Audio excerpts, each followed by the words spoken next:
Good morning friends, वाइजेंट्रिक education की इस channel में मैं प्रणव मेहता आपका स्वागत करता हूं। अभी शायद आप 11th में आए होंगे या फिर आप 12th में आ चुके होंगे। तो 11th कॉमर्स के लिए अगर पार्ट 2 की बात करें तो वहां पे अगर आपने बेसिक सीख लिया है और आपने बैलेंस मतलब ट्रायल बैलेंस तक मतलब काचू सर्वैव तक सीख लिया है, तो अभी आपको उसका एनुअल मतलब फाइनल अकाउंट्स बनाना होता है। और फाइनल अकाउंट्स जो होता है उसमें सबसे पहला होता है व्यापार खाता, फाइनेंशियल स्टेटमेंट जिसे बोलते हैं। उसमें 3 चीजें होती है, व्यापार खाता, लाभानी खाता मतलब नफा नुकसान खाता, प्रॉफिट लॉस अकाउंट मतलब व्यापार खाता मतलब trade account, profit loss account and balance sheet. अगर आप 12th में आ चुके हैं तो 12th के अंदर आप मतलब हम पार्टनर्स के बारे में पढ़ते हैं, तो पार्टनर्स के अकाउंट्स के लिए भी हमें ये 3 अकाउंट तो हमें सीखने ही है। उसके अलावा दूसरे 2 अकाउंट भी ये सीखने हैं, तो वो 2 अकाउंट के बारे में अलग से हमने वीडियो बनाए हुए हैं। लेकिन ये ट्रेड अकाउंट जो है वो क्या होता है और ट्रेड अकाउंट में कौन सी बातें होती है वो थोड़ा अलग से हम सीख लेते हैं इस वीडियो में, ताकि हम जब एनुअल फाइनेंशियल अकाउंट या एनुअल अकाउंट करेंगे, फाइनेंशियल स्टेटमेंट देंगे, तो उसमें सबसे पहले तो हमें ट्रेड अकाउंट बनाना पड़ता है। तो ट्रेड अकाउंट जो है, हम वहां पे फाइनेंशियल स्टेटमेंट सीखने के टाइम पे हमारे पास पूरा पता होना चाहिए कि ट्रेड अकाउंट में क्या क्या चीज आती है, ट्रेड अकाउंट एक्चुअल में है क्या, ट्रेड अकाउंट का कॉन्सेप्ट क्या है।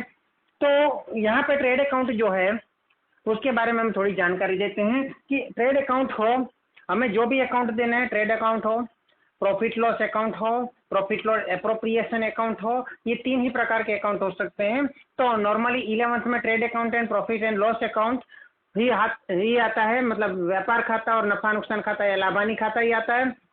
12th के अंदर लाभानी वितरण खाता या फिर profit and loss appropriation account बोलते हैं, जिसको इंग्लिश में और गुजराती में बोलते हैं नफा नुकसान फाळवणी खातु। तो वो पार्टनर्स के लिए आता है, उसको हम अलग से सीखना पड़ेगा। पहले हम ट्रेडिंग अकाउंट के बारे में देख लेते हैं। कोई भी अकाउंट हो, यहाँ पे ऊपर हेडिंग रहेगा, जो भी अकाउंट का नाम होगा ट्रेडिंग अकाउंट फॉर द।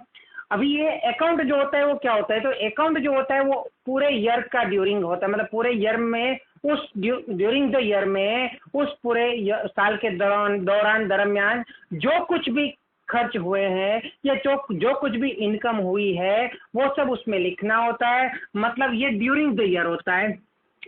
कोई भी अकाउंट हमें लिखना है, ये तीनों अकाउंट की बात करें, ट्रेड अकाउंट की या प्रॉफिट एंड लॉस अकाउंट की या profit and loss appropriation account की, तो उसमें ये ड्यूरिंग द ईयर होता है। अगर हमारा ईयर 2017 में खत्म हो रहा है, 31 मार्च 2017 में खत्म हो रहा है, तो 1 अप्रैल 2016 से लेके तो 31 मार्च 2017 तक ये ईयर के दौरान हमारा जो भी एक्सपेंस हुआ है मतलब खर्च हुआ है और जो भी इनकम हुआ है मतलब आय हुई, आवक हुई है, उन सबको हमें यहाँ पे लिखना है। तो ये जो ट्रेड अकाउंट है, हमें रूल पता है कि एक्सपेंस एंड इनकम का रूल पता है, बराबर है, कि जो भी हमारा एक्सपेंस होते हैं हम डेबिट साइड लिखते हैं और जो भी हमारा इनकम होता है वो क्रेडिट साइड लिखते हैं। जर्नल का रूल भी आपको पता होगा। तो यहाँ पे ये ड्यूरिंग द ईयर होता है, लेकिन हमें यहाँ पे डेट लिखना है कि जो साल हमारा 31 मार्च को खत्म होता है वो साल जो हमारा है वो लिखना पड़ेगा यहाँ पे। तो अगर 16 हो तो 31 मार्च 2016 को खत्म होता है, वो खत्म होने वाले फाइनेंशियल ईयर का ट्रेड अकाउंट है। तो ये खत्म होने वाले मतलब यहाँ पे लिखा एंडिंग ऑन 31 मार्च ईयर के लिए जगह छोड़ दिया है, कोई भी ईयर हो सकता है एग्जाम में। ऑन द पार्टनरशिप, यहाँ पे मैंने पार्टनरशिप फॉर्म लिखा है। अगर आपका 11th है तो यहाँ पे सोल ट्रेड फॉर्म या सोल फॉर्म मतलब एक ही मालिक होगा, तो यहाँ पे वहाँ पे पार्टनरशिप नहीं आएगा, ओनली फॉर्म आए for the form of the form और फॉर्म का नाम लिखना होगा। पार्टनरशिप फॉर्म है तो पार्टनरशिप फॉर्म का नाम लिखना होगा, ये आपका हेडिंग हो जाएगा। प्रॉफिट एंड लॉस अकाउंट होगा तो यहाँ पे प्रॉफिट एंड लॉस हो जाएगा, बाकी सब सेम रहेगा। और प्रॉफिट एंड लॉस एप्रोप्रिएशन होगा तो वो भी सेम रहेगा, वो यहाँ पे हेडिंग में आ जाएगा। बाकी सब ending on 31 March of the partnership form या फिर खाली फॉर्म का नाम लिखना। उसके बाद आपको पता है ये पूरा टेबल बनता है, डेबिट साइड, क्रेडिट साइड, ये सब लिखना होता है। Particular amount rupees, particular amount rupees. अगर आप कोई दूसरे देश के अकाउंट लिख रहे हो और वहां पे जो भी करेंसी चल रही है वो यहाँ पे लिखना पड़ेगा। अगर डॉलर है, पाउंड है तो उसको यहाँ पे लिखना पड़ेगा। अगर हम इंडिया में है तो हम यहाँ पे लिखेंगे रुपीज, इंडिया की कोई अकाउंट बना रहे हैं तो particular amount rupees, particular and amount rupees. अभी इसमें क्या होता है, ट्रेड अकाउंट क्या है, और ट्रेड अकाउंट के बाद हम जो सीखने वाले हैं वो प्रॉफिट एंड लॉस अकाउंट सीखने वाले हैं। तो ट्रेड अकाउंट जो है वो प्रॉफिट एंड लॉस से कैसे अलग पड़ता है, तो ट्रेड अकाउंट के बारे में हम कल इतना जान लेंगे कि ट्रेड अकाउंट में क्या क्या आता है, तो हमें ऑलरेडी पता चल जाएगा ट्रेड अकाउंट किसके लिए है और trade account profit and loss से कैसे अलग पड़ता है। फिर भी हम सिंपली बता देते हैं कि अगर प्रॉफिट, यहाँ ट्रेड अकाउंट है और ये प्रॉफिट एंड लॉस अकाउंट है, तो उसके बारे में मैं आपको बता दूं कि हमारे जो एक्सपेंसेस होते हैं उसको ध्यान में लेके यहाँ पे काम किया जाता है। तो एक्सपेंसेस जो होते हैं उसके प्रकार क्या होते हैं उसको समझने के लिए, कॉस्ट जो होते हैं उसके प्रकार क्या होते हैं उसको समझने के लिए मैं एक मार्कर का उदाहरण लेता हूँ। ये मार्कर जो है, ये मार्कर का प्रोडक्शन हुआ होगा, उसके लिए प्लास्टिक की जरूरत होगी। प्लास्टिक क्या है, मटेरियल है, स्टॉक है या उसका माल है। तो सबसे पहले आ गया मटेरियल, उसके बाद इसको बनाने के लिए बहुत सारे मजदूर की जरूरत पड़ी होगी। मशीन होगा तो मशीन को चलाने के लिए मजदूर की जरूरत पड़ी होगी, तो मजदूरी या वेजिस जो है वो इसमें लग गया। उसके बाद इसको मशीन में डाला गया, तो मशीन जो है, तो मशीनरी जो है उसमें वो प्रोडक्शन को डाला गया, तो मशीनरीज को भी तो बहुत सारे खर्च की जरूरत पड़ती है। मशीनरीज को भी तो क्रेडिट मतलब वहां पे डिप्रिशिएशन या घिसाई लगता है, घसारो लागे है, तो डिप्रिशिएशन वो सब लगता है मशीनरीज में।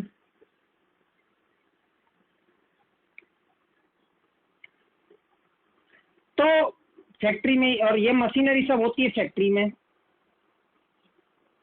तो यहाँ तक फैक्ट्री तक जितना भी काम हुआ है वो सब बनने के बाद ये मार्कर पूरा कंप्लीट हो गया, तैयार हो गया, और ये मार्कर तैयार हो गया तब तक इसके ऊपर जो कॉस्ट लगी उसमें तीन चीजों का समाविष्ट, मतलब तीन चीजें इंक्लूड हुई है।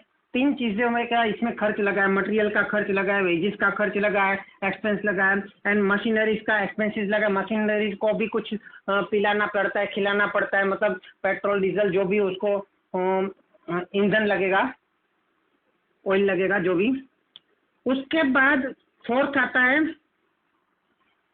ये जो करने के बाद हम इस चीज को डायरेक्ट बेच नहीं देते, इसके ऊपर और भी कुछ खर्च लागते हैं। जैसे कि हम बोले तो हिंदी में बोले तो प्रबंधकीय खर्च, इंग्लिश में बोले तो ऑफिशियल खर्च, वहीवटी खर्च, या फिर ये सब ऑफिशियल खर्च लगते हैं। उसके लिए ऑफिस रखना पड़ता है, खरीद बिक्री करने के लिए लेटर का मतलब खरीद के मतलब लेटर भेजना पड़ता है, ऑर्डर देना पड़ता है, ऑर्डर लेना पड़ता है। तो वो सब जो है तो वो ऑफिशियल खर्च लग जाते हैं।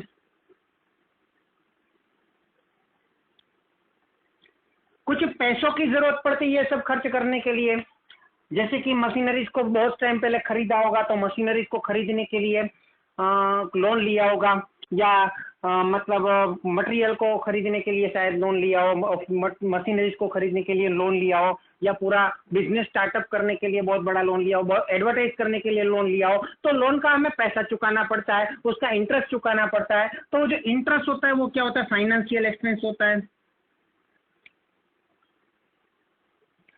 उसके बाद होता है, अगर ये खर्च फाइनेंशियल एक्सपेंस भी कर दिया हमने, उसके बाद कुछ डिप्रिशिएशन लगता है। अभी कुछ डिप्रिशिएशन फैक्ट्री के मशीनरीज को या प्लांट्स को लगता है, डिप्रिशिएशन मतलब घिसाई घसारो। और कुछ डिप्रिशिएशन जो है ऑफिस के फर्नीचर को लगता है, ऑफिस के टेबल को लगता है, ऑफिस की चीजों को लगता है, ऑफिस के साधनों को डिप्रिशिएशन। उसके बाद ये सब माल तो हमने बना लिया, लेकिन उसके ऊपर पैकिंग करना पड़ता है, उसके ऊपर एडवर्टाइज करना पड़ता है, उसके ऊपर नाम देना पड़ता है, उसको सप्लाई करना पड़ता है, उसको पहुंचाना पड़ता है। तो उसके लिए भी हमारा ट्रांसपोर्टेशन खर्च हो जाता है पहुंचाने के लिए। तो वो सब सेल्स एंड डिस्ट्रीब्यूशन खर्च बोलते हैं।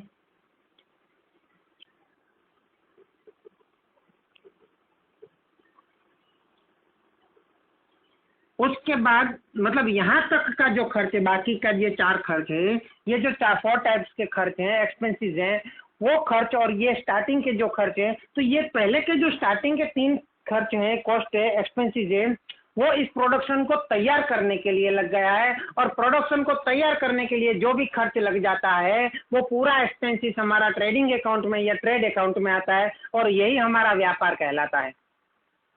उसके बाद जो भी ऑफिशियल खर्च, फाइनेंशियल एक्सपेंस, ऑफिस के depreciation, office sales and distribution expenses, यहाँ पे ऑफिस में जो कर्मचारी होते हैं उसके सैलरी देना पड़ता है, तो वो सब जो है वो पूरा हमारा ये प्रोडक्शन को इफेक्ट नहीं कर रहा है। मतलब ये मटेरियल को नॉर्मली, मतलब अभी ये बन गया, उसको कोई एक्स्ट्रा नहीं हो रहा है, ये तो बन चुका है, अभी उसको थोड़ा और फिर भी इसको खर्च में ऐड करना पड़ता है। इसकी अमाउंट, इसका जो प्राइस है उसमें वो सब ऐड होता जाएगा, ये सब खर्च, तब जाके हमें उसकी सेल्स प्राइस मिल सकती है या कॉस्ट प्राइस मिलेगी, उसमें हम प्रॉफिट डाल के उसको सेल्स प्राइस में कन्वर्ट करेंगे। तो ये सब एक्स्ट्रा एक्सपेंसेस जो है वो सब हमारा प्रॉफिट एंड लॉस अकाउंट में आता है, लेकिन स्टार्टिंग का जो ये 3 चीजें है वो हमारे ट्रेड अकाउंट में आता है।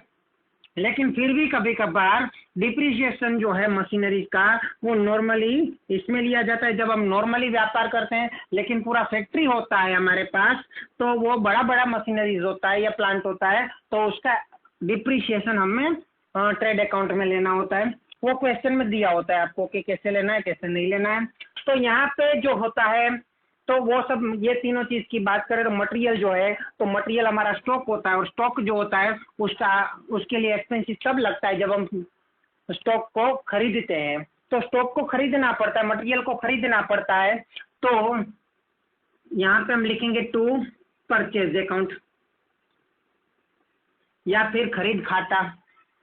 परचेज अकाउंट हमने कर दिया, इनर कॉलम में अमाउंट लिख रहा हूँ क्योंकि कुछ चीजें हमें उसमें से माइनस भी करनी पड़ती है, क्योंकि परचेज रिटर्न भी तो होता है। अगर माल खराब आता है तो हम क्या कर देते हैं, उसको रिटर्न कर देते हैं, तो रिटर्न कर देते हैं, उसको माइनस कर देते हैं। माइनस करने के बाद जो अमाउंट बच जाती है उसको भी मैं इनर कॉलम में लिखूंगा। आपको भी ऐसे ही प्रैक्टिस करना है। उसके बाद परचेज रिटर्न के अलावा हमारा माल जो है, हमारा जो मटेरियल है वो कोई और कारण से बिजनेस में से चला जाता है, शायद आग लग जाए, शायद चोरी हो जाए, शायद वो मतलब वो विड्रॉ हो जाए, मतलब हमारा जो पार्टनर से वही घर पे ले जाए, कोई भी प्रकार से मटेरियल का आउटवर्ड होता है, पर आउटवर्ड ऑफ गुड्स, मटेरियल या गुड्स को आउटवर्ड होता है, आउटवर्ड ऑफ गुड्स अन्य कारण से,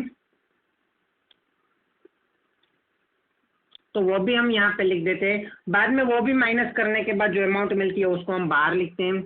लेकिन ये परचेज करने से पहले पिछले साल भी तो हमने परचेज किया होगा, तो उसका जो स्टॉक होता है, उसका जो क्लोजिंग स्टॉक होता है लास्ट ईयर का, वो यहाँ पे हमारे लिए स्टार्टिंग स्टॉक बन जाता है। तो टू ओपनिंग स्टॉक या फिर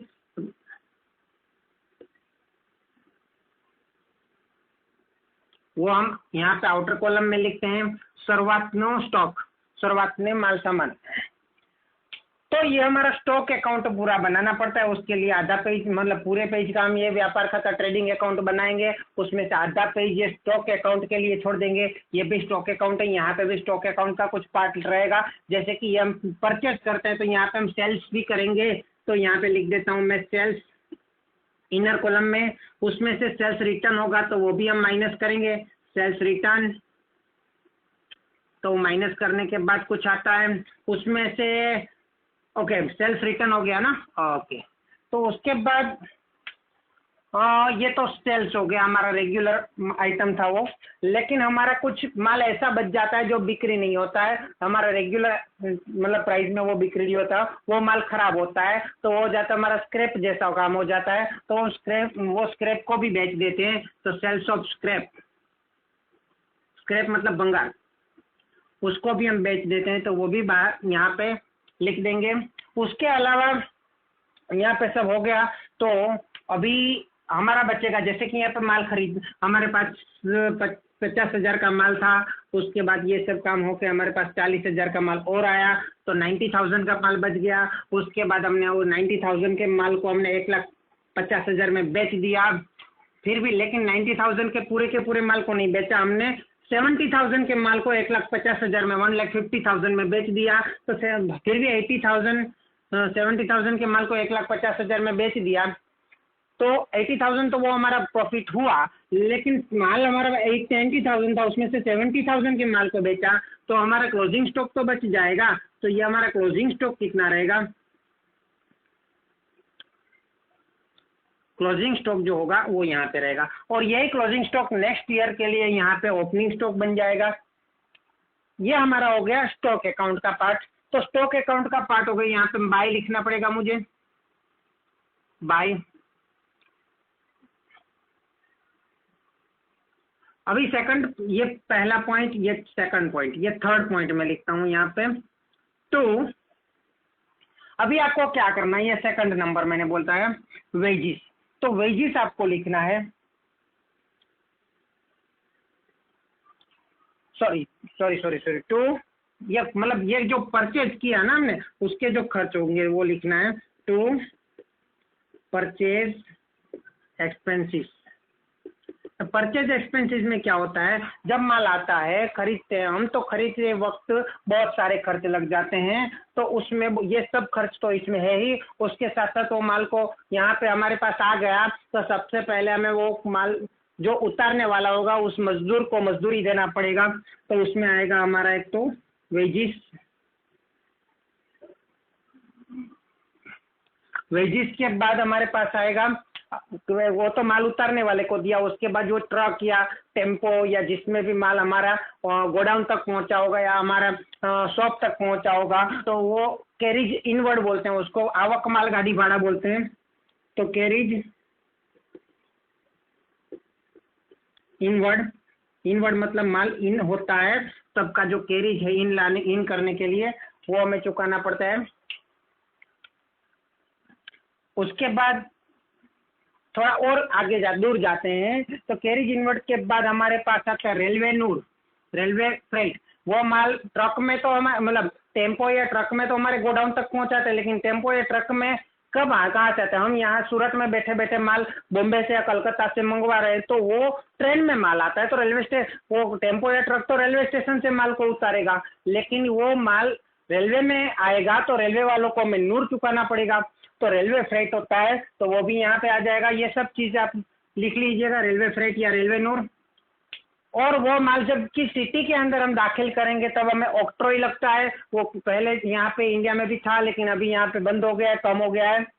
इम्पोर्ट ड्यूटी जो है, अगर वो माल रेलवे फ्रेट में आता है, लेकिन रेलवे फ्रेट में कोई पोर्ट वे से आता है, मतलब समझ लीजिए कि आउट ऑफ मतलब दूसरे कंट्रीज से हमारे इंडिया में आता है, तब जाके वो रेलवे वो इंडिया में जब आएगा तो कस्टम ड्यूटी हमें चुकाना पड़ता है। तो वही इम्पोर्ट ड्यूटी कस्टम वाले तय करते हैं, और उस हिसाब से जब सिटी के अंदर दाखिल होता है तो ऑक्ट्रोई होता है, जब इन देश के अंदर कंट्री के अंदर दाखिल होता है तो वो इम्पोर्ट ड्यूटी लेते हैं। उसके बाद ट्रांसपोर्टेशन कार्टेज।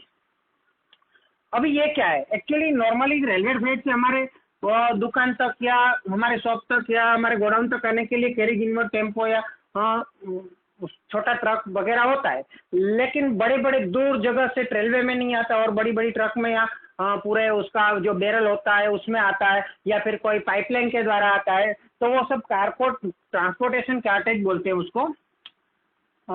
लारी बहुत बड़ी बड़ी लॉरी होती है तो भी चलेगा। पोर्ट चार्ज, पोर्ट क्या होता है, तो पोर्ट जो होता है वो एयरपोर्ट आपको पता है, सुना है, लेकिन उसी प्रकार ये जो पानी में मतलब समुद्र के जो जहाज होते हैं वो जहाँ पे रुकते हैं उसको भी पोर्ट बोला जाता है, जिसको गुजराती हिंदी में बंदर बोलते हैं, बंदरगाह या ऐसा बोलते हैं। तो ये जो पोर्ट होता है वहाँ पे मतलब जहाज ठहरता है, वहाँ पे माल को उतारा जाता है, उतारने के बाद वो जहाँ पे उतार के रखा जाता है, जब तक वहाँ से माल नहीं निकलता है तो वहाँ पे वो पोर्ट चार्ज लेते हैं, जितना भी टाइम हम वहाँ पे रखते हैं। और उसके बाद है डेमरेज। डेमरेज जो है वो पोर्ट चार्ज में अगर मतलब वहाँ पे ज़्यादा टाइम अगर हमने रख दिया पैसा, सॉरी माल, और टाइम से ज़्यादा काम हो गया तो वो डेमरेज हमें लगता है। वो डेमरेज जो है वो एक्स्ट्रा चार्ज है, पोर्ट चार्ज के अलावा वहाँ पे हमने जितना टाइम उसको बोला था कि 5 घंटा या 2 दिन तक वहाँ पे रखना पड़ेगा, लेकिन 3 दिन हो गया तो एक्स्ट्रा जो चार्ज होगा वो हो जाएगा हमारा डेमरेज। और वर्फेज, तो वर्फेज अभी ये चीज़ हो गया, तो ये हमारा टू परचेज, ये सब परचेज के एक्सपेंसेस हमारे हो गए। परचेज एक्सपेंसेस के बाद यहाँ पे हमने लेना है कि ये कच्चा माल हमने धंधे में लाए, ये कच्चा माल रॉ मटेरियल हम अगर धंधे में लाए और हम प्रोडक्शन कर रहे हैं तो अभी हमें प्रोडक्शन के एक्सपेंसेस लग जाएंगे। प्रोडक्शन में क्या होता है कि हमें मशीनरीज पे काम चलाना पड़ता है, तो प्रोडक्शन एक्सपेंस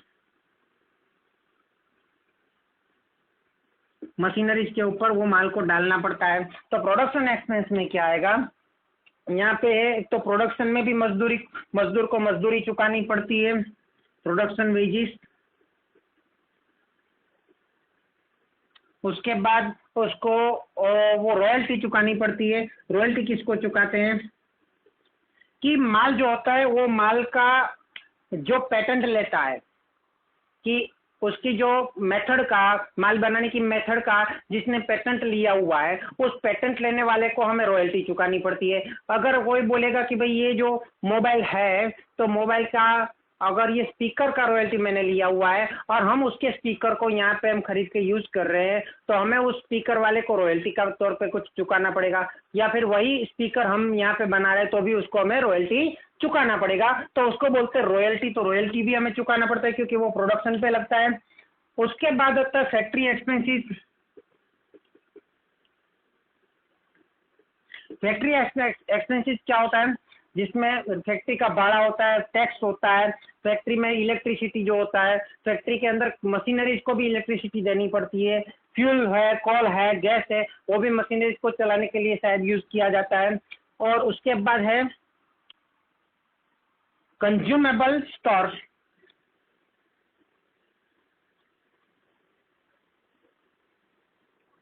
कंज्यूमेबल स्टोर्स मतलब ये जो फैक्ट्री के मशीनरीज हैं उसको अच्छा रखने के लिए हम बार बार उसमें ग्रीस लगाते हैं, ऑयल लगाते हैं, मशीनरी कहीं पे घिस ना जाए, उसकी डिप्रिसिएशन ज़्यादा ना हो जाए, इसलिए उसको चलाने के लिए, उसको मेंटेन रखने के लिए, उसको कंज्यूम करने के लिए हमें कुछ खर्च करना पड़ता है। वो हो गया हमारा कंज्यूमेबल स्टोर्स। उसके बाद भी एक प्रकार का हमारा, दो प्रकार के एक्सपेंसेस नहीं है वो, अभी हम उसको बोलेंगे डिप्रिसिएशन। वो डिप्रिसिएशन 2 प्रकार के हैं, एक तो हमारी मशीनरीज को लगता है और दूसरा हमारा फैक्ट्री को लगता है। फैक्ट्री जो है वो अगर बिल्डिंग है तो टू फैक्ट्री डिप्रिसिएशन, वो कोई एक्सपेंस नहीं है, एक्चुअली में उसको हम एक्सपेंस नहीं बोल सकते।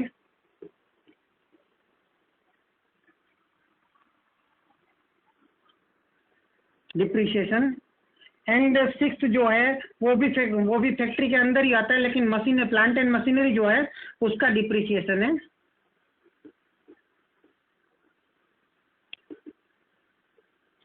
डिप्रिसिएशन, तो ये सब जो डिप्रिसिएशन है वो घिसा है, उसकी वजह से हमारी मतलब प्रोडक्शन की वैल्यू में, प्राइस में बढ़ोतरी होगी, क्योंकि वो हमारे लिए नुकसान होगा एक प्रकार का।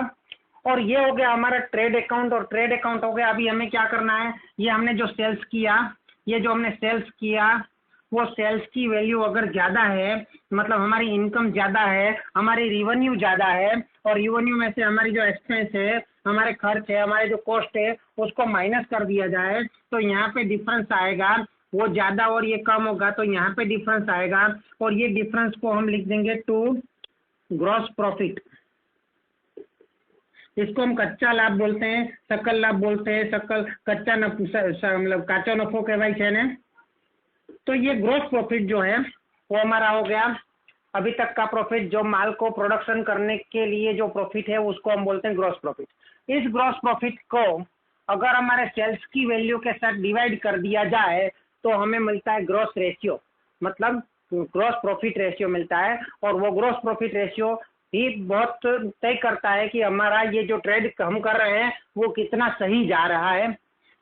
तो यहाँ पे हम इसको रोक देते हैं। इसके बाद हमें जाना है, ये ग्रॉस प्रॉफिट को ले जाना है प्रॉफिट एंड लॉस अकाउंट में, और इसके बाद हम करने जाएंगे प्रॉफिट एंड लॉस अकाउंट।